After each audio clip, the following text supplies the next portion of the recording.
The conference room was stifling, the air thick with the hum of the overhead projector and the faint scent of stale coffee. My boss, Patricia, sat at the head of the table, her expression unreadable as she shuffled through a stack of papers. Across from me, my colleague Vanessa leaned back in her chair, her glossy smile sharp enough to cut glass. "Sophie," Patricia said, her voice clipped, "your performance has been slipping. We're letting you go, effective immediately." My heart stopped. 10 years at Horizon Analytics, countless late nights, and this was how it ended. Before I could speak, Vanessa chimed in, her tone dripping with false sympathy. "It's for the best, Sophie. The team needs fresh energy." I stared at her, the truth hitting like a freight train. The project that had just won us a $3 million client, the one Vanessa had presented as her own, was mine. Every dataset, every algorithm, every sleepless night. She'd stolen it, and now she'd gotten me fired. My name is Sophie, and at 38, I'd just been betrayed in the worst way. But as Vanessa's smile widened, she had no idea I was already planning to turn the tables. Before that moment, my life had been a tapestry of hard-won stability, woven with threads of ambition and quiet joy.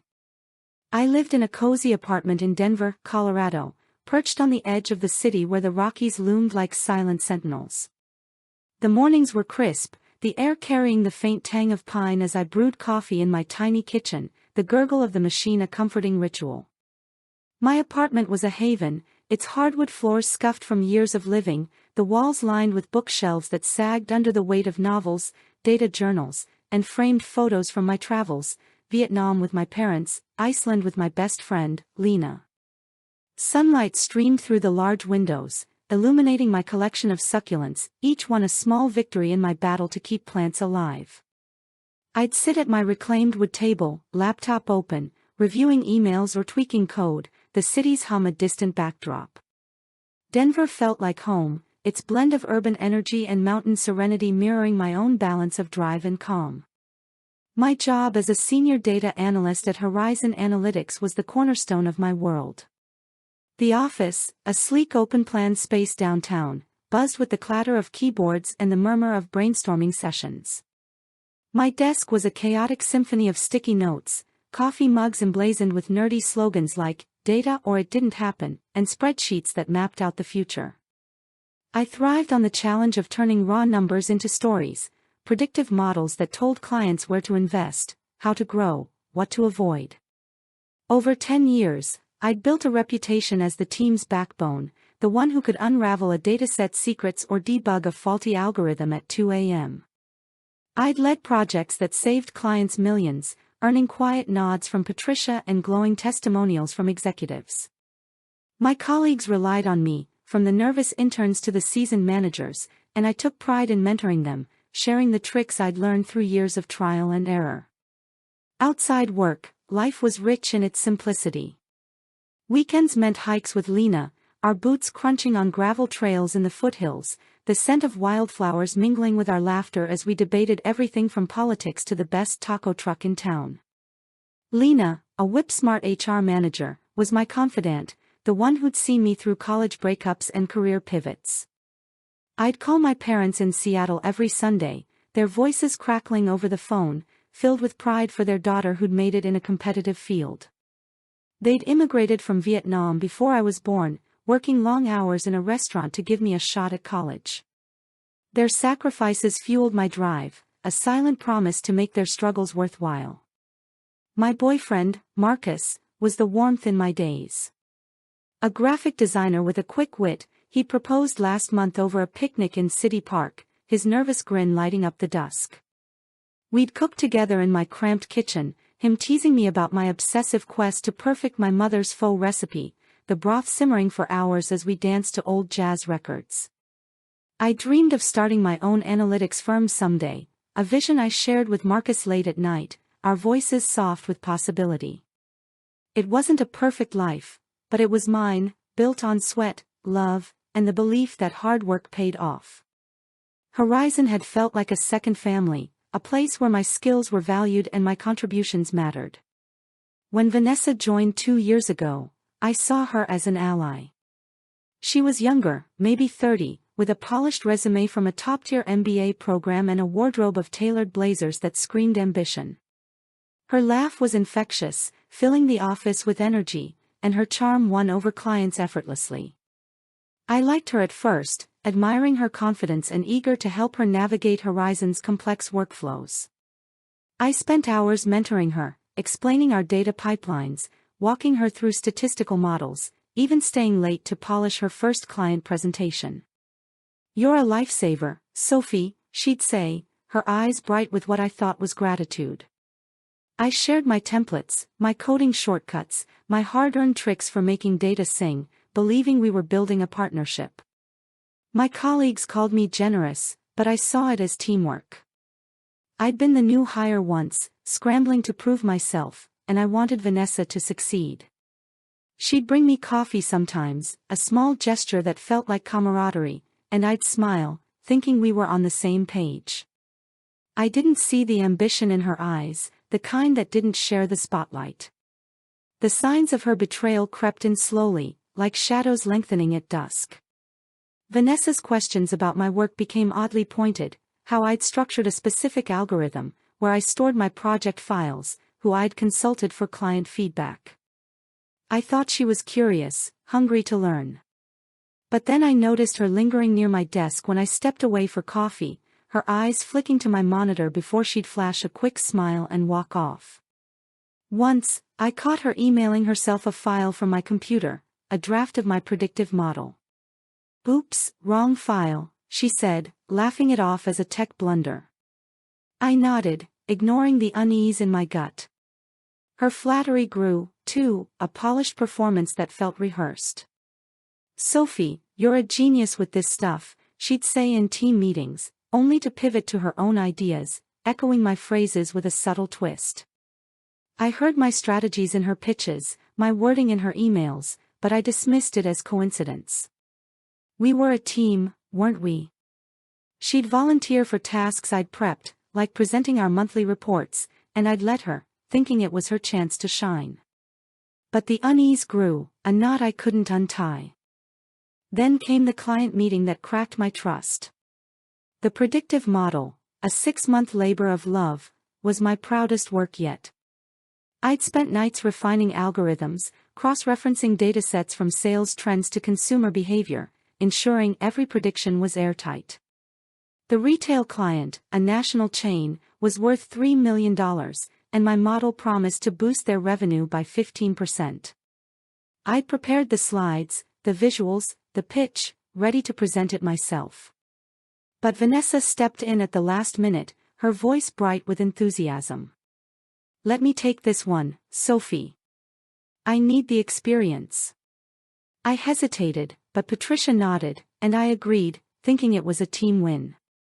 When Vanessa stood before the client, her slides identical to mine, and declared, "This is my innovation," my stomach lurched. I spoke up, my voice calm but firm. "Actually, I developed the model." Vanessa's smile didn't waver. "We collaborated, of course," she said, her tone implying I was a minor contributor. Patricia cut me off. "Let's move on." The client applauded, and Vanessa basked in their praise, while I sat there, my work erased in front of me. Other signs piled up, each one a small betrayal I'd overlooked. Vanessa was late with shared deadlines, leaving me to scramble and cover for her, which made me look disorganized to Patricia. She'd forget to include me in critical emails, like the one scheduling a client follow-up, so I'd miss key updates and seem unreliable. I found my project notes in her shared drive, renamed as her own, and when I asked, she shrugged. Must have been a mix-up. My colleagues noticed, too. An intern, Mia, whispered to me one day, "Vanessa's been asking for your login credentials." I didn't give them to her. I thanked her, but the warning lingered. I started locking my computer, saving files to a personal cloud, but I didn't confront Vanessa. I didn't want to believe she was scheming. I'd mentored her, trusted her, seen her as a friend. The thought that she was orchestrating my downfall felt like a betrayal of everything I'd built at Horizon. But as the weeks passed, her actions became bolder, and my trust eroded, replaced by a growing certainty that she was playing a different game. That day in the conference room, as Patricia's words, "We're letting you go," sank in, the truth hit like a tidal wave. Vanessa hadn't just stolen my project, she'd engineered my exit. The accusations of slipping performance were a fabrication, built on her months of subtle sabotage. The late deliverables, the missed emails, the stolen credit, they were deliberate, a campaign to paint me as incompetent while she claimed my work as her own.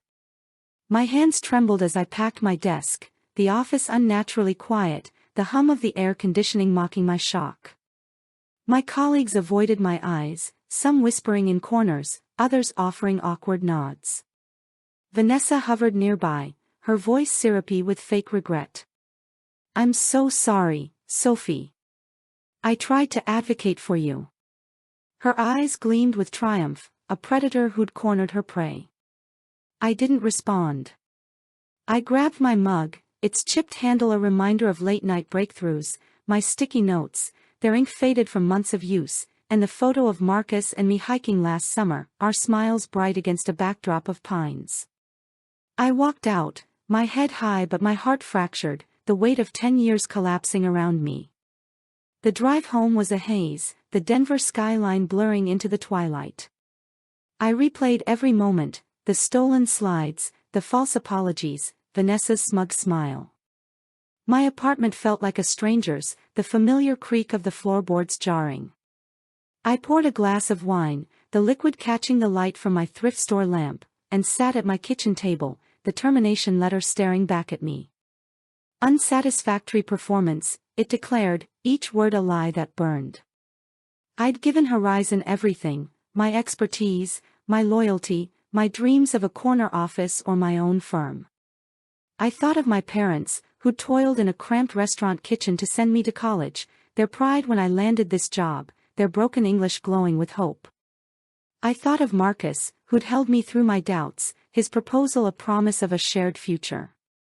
I thought of Mia, the intern who'd warned me, and the colleagues who'd relied on me. Vanessa had taken it all, banking on my silence, my defeat. But as I sipped my wine, the bitterness gave way to a spark of defiance. She thought she'd erased me, but I wasn't invisible. I was Sophie, and I was going to fight back. The pain was raw, a bruise that throbbed with every memory of Horizon. I sat on my couch, the fabric worn from years of movie nights with Marcus, and let the emotions flood me. Shock at Patricia's cold dismissal, anger at Vanessa's betrayal, guilt for trusting her too long. Had I been too naive, too eager to please? I remembered a high school friend who'd spread rumors to steal my spot on the debate team, a small betrayal that stung for years. I'd let it go, but this was different. This was my career, my livelihood, my identity. I thought of my parents' stories, fleeing Vietnam with nothing, rebuilding in a new country, facing prejudice but never giving up. Their resilience was in my blood, a quiet strength I'd forgotten I had. I called Lena, my voice trembling but firm. "Vanessa stole my project and got me fired," I said. Lena's outrage was immediate. "That snake. You need to fight this, Sophie. You're smarter than her." I hesitated, doubt creeping in. What if I failed? What if Horizon backed her? But Marcus's voice echoed from last night, when I'd told him what happened. "You're not the one who should be ashamed," he'd said, his hand warm on mine. "Show them who you are." By midnight, I'd made my decision. I wouldn't let Vanessa rewrite my story. I'd write the ending myself. I woke the next morning with a clarity that sliced through the fog of betrayal. My laptop glowed in the pre-dawn light, a lifeline to the truth. I started with my email archives, scrolling through months of correspondence with Vanessa, my fingers flying over the keys. There it was, a thread from 3 months ago, where I'd sent her my initial project outline, titled Sophie's Predictive Model version 1.0. She'd replied, "This is incredible. Can I use it for reference?" I'd said yes, trusting her naively. That outline was the foundation of the model she'd claimed, every variable and assumption born from my mind. I found more, meeting notes I'd shared, detailing the algorithm's logic, which Vanessa had forwarded to Patricia under her own name. I dug into my cloud drive, where I'd backed up every project file, my habit of meticulous documentation now my salvation. The timestamps were clear. I'd created the model 6 months ago, long before Vanessa's involvement. I saved everything to a folder labeled Evidence, my anger sharpening into focus. Vanessa had underestimated me, but she was about to learn I was more than a stepping stone. I called Lena, who answered on the first ring, her voice a mix of concern and fury. "What's the plan, Sophie?" she asked. I explained the emails, the files, my growing certainty that Vanessa had planned this from the start. Lena, who'd seen her share of corporate games, was blunt. "You need a lawyer, and you need to hit Horizon where it hurts, their wallet and their reputation. Companies like that hate bad PR." I thought of Mia, the intern who'd warned me about Vanessa, and wished I'd listened sooner. I contacted Rachel Kim, an employment lawyer I'd met at a Women in Tech event last year. We met at a quiet coffee shop, the aroma of espresso grounding me as I spread my evidence across the table, emails, notes, file metadata. Rachel's eyes narrowed as she reviewed the documents, her pen tapping the table. "This is intellectual theft, Sophie, plain and simple. And wrongful termination. The timestamps are airtight, and Vanessa's emails show intent. We can build a case, but you need to move quickly before Horizon buries this." I nodded, a plan taking shape, my fear giving way to determination. The turning point came when I remembered the client contract, a detail Vanessa had overlooked. The retail client, a national chain called Apex Retail, had insisted on a clause crediting the model's creator, me, in all public materials, from press releases to marketing collateral. It was a point of pride for me, ensuring my work wasn't anonymized. Vanessa's presentation, claiming full credit, had violated that clause, and Apex didn't know. I emailed their VP, Karen Walsh, a no-nonsense executive I'd met during the project's early stages. I attached my original outline and a polite note. "Dear Karen, I believe there's been a misunderstanding about the predictive model's authorship. I'd like to discuss this at your earliest convenience." Karen replied within hours, her tone crisp. "This is concerning, Sophie. Let's meet tomorrow." I felt a surge of adrenaline. The contract was my leverage, a hidden ace Vanessa hadn't anticipated. I spent the evening organizing my evidence, cross-referencing timestamps with project milestones, ensuring every detail was bulletproof. Rachel reviewed my approach, her voice calm but encouraging. "You're building a fortress, Sophie. Keep going." The meeting with Karen was a game-changer. We met at a sleek cafe downtown, its glass walls reflecting the bustle of Denver's streets. Karen, in a sharp blazer, flipped through my documents, her expression shifting from curiosity to outrage. "This outline is the model, down to the variable weights," she said, her voice tight. "Vanessa claimed she built it from scratch. This is a breach of trust, and our contract." I explained the situation, my tone professional but unflinching. "I developed the model, Karen. Every dataset, every algorithm. Vanessa took credit, and I was fired because she manipulated the narrative to make me look incompetent." Karen's jaw clenched, her pen tapping faster. "Apex doesn't tolerate deception. We'll address this with Horizon immediately." I left the cafe with a quiet thrill, knowing the dominoes were falling. Vanessa's scheme was unraveling, and I'd barely had to push. Over the next week, I moved with the precision of a chess master, each step calculated to expose Vanessa without derailing my own path. Rachel drafted a demand letter to Horizon, outlining the intellectual theft, wrongful termination, and potential legal consequences, including a claim for damages and reinstatement. We held off sending it, waiting for Apex's response to maximize pressure. I met with Lena again, this time at our favorite taco truck, the scent of grilled carne asada mingling with the evening chill. "You're playing this smart," Lena said, her eyes gleaming with approval. "Vanessa's about to learn she picked the wrong target." I smiled, but inside, I wrestled with doubt. What if Horizon ignored the evidence? What if Vanessa spun a new lie? But Lena's confidence, and Marcus's quiet support, he'd left a post-it on my fridge that morning, "You've got this, Soph," kept me grounded. I shared the evidence with Mia, the intern, who'd reached out to check on me. "You're my hero," she texted, promising to keep my plan quiet. Her loyalty reminded me I wasn't alone, even if Horizon had made me feel it. Apex's intervention was the spark that ignited the fire. Karen called Patricia, demanding an explanation for the contract violation and threatening to pull the $3 million deal. By the next day, I received a tense email from Patricia, requesting a meeting at Horizon's office. I brought Rachel, knowing Vanessa would be there, her confidence likely shaken. The conference room was a battlefield, the same stale coffee scent now laced with tension. Vanessa sat across from me, her glossy smile replaced by a nervous twitch, her fingers drumming the table. Patricia, her face pinched, started cautiously. "Sophie, there seems to be a misunderstanding about the project's authorship." I didn't flinch, my voice steady.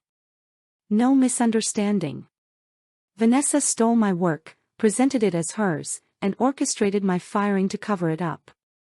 I have emails, files, and timestamps to prove it." Rachel slid a folder across the table, its pages thick with evidence, my outline, Vanessa's forwarded emails, metadata from my cloud drive. Vanessa's face drained of color. "That's not true," she stammered, her voice rising. "We collaborated." "Sophie's exaggerating her role." Rachel's tone was ice. "These documents say otherwise, as does Apex Retail, who's considering legal action for breach of contract." Patricia's eyes widened, her composure cracking. Vanessa's voice broke. "You're blowing this out of proportion, Sophie." "I was just trying to help the team." I met her gaze, my words cold and deliberate. "You took my work, my job, my reputation. I'm just taking them back." The fallout was swift and devastating for Vanessa. Apex issued a formal complaint, threatening to sue Horizon unless Vanessa was removed from the account. Patricia, desperate to salvage the deal, launched an internal investigation, but my evidence was ironclad. The timestamps showed my work predated Vanessa's involvement by months. A recorded Zoom call, where I'd patiently explained the model's logic to her, proved she'd relied on my expertise, only to claim it later. Horizon's IT team confirmed my files were accessed from Vanessa's account, a violation of company policy. Within days, Vanessa was suspended, her office badge deactivated, her desk cleared out by HR. The news spread like wildfire, colleagues whispered in the break room, some texting me apologies for not speaking up sooner. Mia sent me a message, "You're a legend, Sophie." Horizon offered me reinstatement, a raise, and a public apology, but I declined. The trust was broken, the memories too raw. Rachel negotiated a settlement instead, 6 months' salary, a formal apology letter, and a reference that glowed with praise. Vanessa's firing came a week later, her name erased from Horizon's website, her LinkedIn profile dormant as recruiters shunned her. Industry blogs buzzed with rumors of her downfall, her once bright career now a cautionary tale. The aftermath was a crucible, forging me anew even as it tested my strength. I took a month off, needing space to heal. I hiked with Lena, our boots sinking into muddy trails, the Rockies' jagged peaks a reminder of my own resilience. We'd stop at overlooks, the wind whipping our hair, and talk about everything, her own battles with toxic coworkers, my fears of starting over. Marcus was my anchor, cooking elaborate dinners in my apartment, his laughter filling the silence. One night, as we chopped vegetables for pho, he said, "You're stronger than you know, sophomore Vanessa didn't break you, she showed you who you are." I clung to that, even on days when doubt crept in. Had I been too trusting? Too blind to Vanessa's ambition? I remembered a minor betrayal years ago, a coworker who'd taken credit for a small report. I'd let it go, but this time, the stakes were too high. I started freelancing, taking on small analytics projects that rekindled my love for data. The work was sporadic, and rejections from job applications stung, but each contract felt like a step forward. Lena's firm offered me a contract role, with better pay than Horizon and a team that valued my input. I accepted, diving into a new project that reminded me why I'd chosen this path. My parents flew in for a weekend, their pride palpable as we shared a meal, their stories of overcoming hardship grounding me. The settlement eased my financial strain, letting me breathe as I rebuilt. A year later, I stood in my new office, a sunlit corner in a Denver co-working hub where I ran my own analytics consultancy, Peak Insights. The space was modest, with a reclaimed desk, a whiteboard scrawled with project ideas, and a photo of my parents smiling at my college graduation. I'd hired 2 junior analysts, mentoring them with the care I'd once given Vanessa, but with boundaries I'd learned the hard way. My client list grew, from local startups to national brands, each project a testament to my expertise. At a Denver tech conference, I gave a keynote on ethical data practices, my voice steady as I shared my journey, not the betrayal, but the triumph. I spoke of integrity, of owning your work, of rising above those who try to erase you. The audience leaned in, their applause warm and genuine. Afterward, a young woman approached, her notebook clutched tight, her eyes bright with determination. "How do you keep going when someone tries to steal your worth?" she asked. I thought of Vanessa's smile, the conference room, the folder of evidence that changed everything. "You don't let them," I said. "You build something they can't touch, and you make it louder than their lies." Driving home, the Rockies aglow in the sunset, I felt a peace I hadn't known before. Vanessa had tried to take my work, but she'd only taken her own future. I'd taken back my story, and written a new chapter, one of strength, purpose, and a legacy that was mine alone. What do you do when someone tries to erase you? You rise, and you make sure the world hears your name.